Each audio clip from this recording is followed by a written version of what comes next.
Hello, and welcome to the new out-of-district travel authorization process how-to video for supervisors. I am Chris McIntyre, CFO of Warren County Public Schools. Effective September 1, 2017, all out-of-district travel authorizations shall follow this new process. Therefore, if you're a supervisor and have a teammate traveling out of district, you should receive an email as the one now on screen in front of you. Please simply copy the hyperlink, open a new Chrome tab,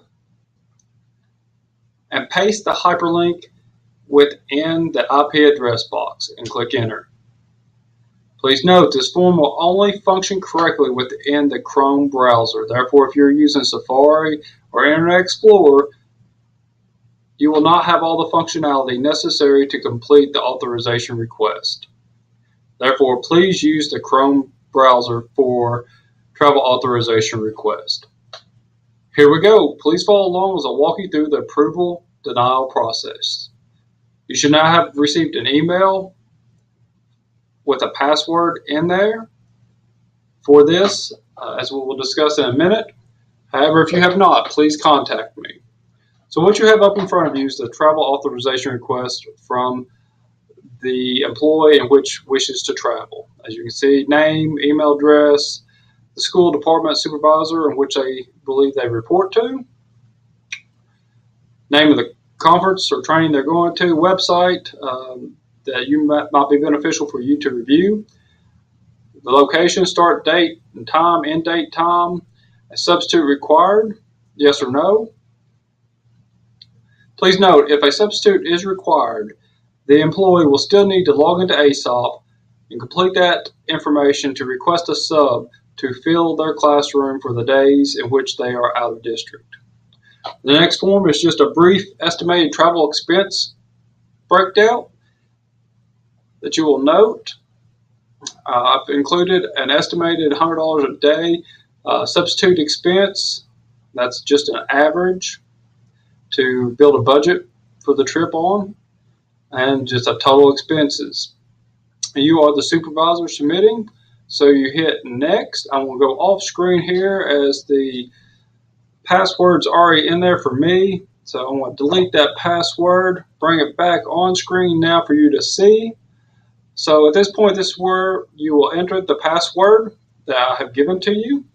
If you have not received it, please again text me, call me, or shoot me an email to get that password.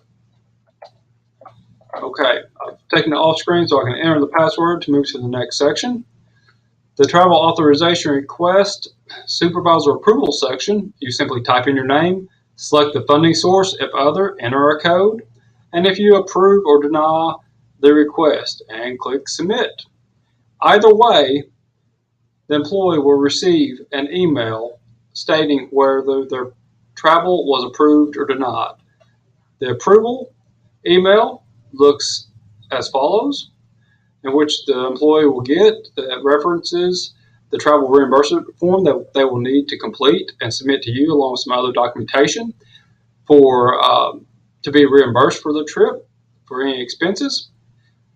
In addition to that, there will be within Google a folder shared with you for travel authorization forms. And here currently, there are no folders for each individual supervisor, but those will be upcoming.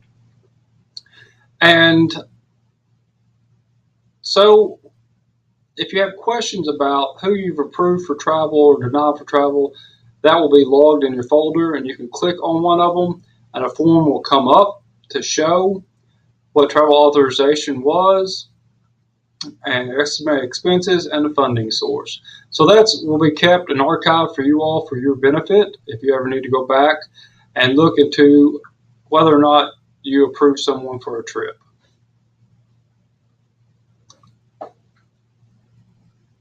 Thank you for your time today. Hopefully this new process will be efficient and save you some time and energy.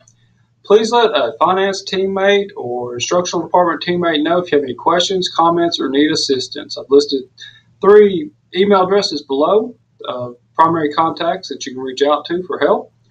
Thank you for your service, to the students and the Warren County community. After all, our kids, our community, our success. Thank you again and have a great day.